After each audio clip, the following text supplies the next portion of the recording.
Assalamualaikum warahmatullahi wabarakatuh. Alhamdulillahirabbil alamin wassalatu wassalamu ala asrofil anbiya'i wal mursalin wa ala alihi washabihi rasulillahi ajmain. Yang terhormat Bapak Ashrul Fikri, SPD MPD, selaku dosen pembimbing mata kuliah sejarah lokal, kemudian teman-teman yang saya banggakan. Baiklah, pada kesempatan kali ini, saya akan membahas tentang masuknya agama Islam di Inuman. Seperti yang kita ketahui, Islam masuk ke Indonesia melalui 3 teori, yaitu teori Gujarat, Arab, dan teori Persia. Perkembangan Islam semakin pesat dengan berdirinya kerajaan-kerajaan Islam di Indonesia yang berlangsung antara abad ke-13 hingga abad ke-18. Kemudian, agama Islam masuk ke Indragiri yang meliputi Kabupaten Indragiri Hulu, Indragiri Hilir, dan Kuantan Singingi sekitar abad ke-14. Penyebaran Islam diketahui berasal dari Kerajaan Samudra Pasai di Aceh, kemudian menyebar ke Indragiri melalui Sungai Rokan dan Sungai Indragiri. Masuknya Islam ke Indragiri pada masa Raja Narasingha II yang dibuktikan dengan adanya makam Syekh Abdul Rauf Singkili sebagai autokrasi atau penasehat ritual Raja Narasingha II. Masuknya agama Islam ke Kuantan Singingi juga berasal dari para raja dan datuk-datuk yang berasal dari Sumatera Barat. Mengingat wilayah geografis Kuantan Singingi yang berbatasan langsung dengan Sumatera Barat, maka pada zaman dahulu para raja dan datuk-datuk ini sering melakukan perjalanan dari Sumatera Barat ke Riau menggunakan perahu dengan melalui Sungai Kuantan. Perjalanan biasanya memakan waktu 2 hari 2 malam. Maka di daerah Pangean mereka akan berhenti untuk istirahat dan tidur, lalu melanjutkan perjalanan kembali dan singgah di Inuman untuk minum. Para raja dan datuk yang berasal dari Sumatera Barat dahulu terkenal akan kepandaiannya dalam ilmu agama Islam. Tersebutlah kisah seorang datuk yang bernama Datuk Jolong Basuo.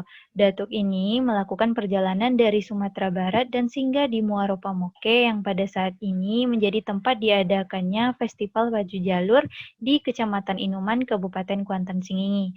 Di Muaro Pamoke ini terdapat sebuah surau yang diberi nama Surau Godang. Disitulah Datuk Jolong Basuo singgah dan beristirahat sebentar. Kemudian, seorang penunggu atau penjaga surau menyarankan agar Datuk Jolong Basuo ini tinggal di sebuah bukit, di mana bukit itu adalah milik orang suku Caniago dan kebetulan Datuk Jolong Basuo juga bersuku Caniago. Hal ini menurut narasumber terjadi dua pendapat. Pertama, ada yang mengatakan Datuk Jolong Basuo tinggal sebentar di dekat rumah Godang Caniago Bodi yang letaknya tak jauh dari Muaro Pamoke. Lalu barulah Datuk Jolong Basuo mendirikan rumah di bukit suku Caniago tersebut. Namun, pendapat kedua mengatakan bahwa Datuk Jolong Basuo langsung tinggal di bukit Caniago tersebut. Setelah Datuk Jolong Basuo tinggal di Bukit Caniago tersebut, maka disitulah pertama kali mulanya agama Islam di daerah Inuman disebarkan. Di bukit itulah tempat belajar mengaji pertama yang didirikan oleh Datuk Jolong Basuo. Maka dengan itu dinamakanlah bukit tersebut dengan nama Bukit Alif Bata, sebagai tempat pertama kali masyarakat dan anak-anak di daerah Inuman belajar mengaji. Setelah Datuk Jolong Basuo, barulah datang seorang syekh yang bernama Syekh Imam Saleh. Mengetahui Bukit Alif Bata tempat belajar mengaji, maka Syekh Imam Saleh juga pergi ke Bukit Alif Bata dan menyebarkan ilmu agama Islam di sana. Dan pada Bukit Alif Bata itulah terdapat makam Syekh Imam Saleh. Namun juga terdapat dua pendapat, ada yang mengatakan bahwa jasad Syekh Imam Saleh memang dikubur di sana, tapi ada juga yang berpendapat bahwa yang dimakamkan hanyalah pakaian Syekh Imam Saleh sebagai bukti penyebaran agama Islam di daerah Inuman.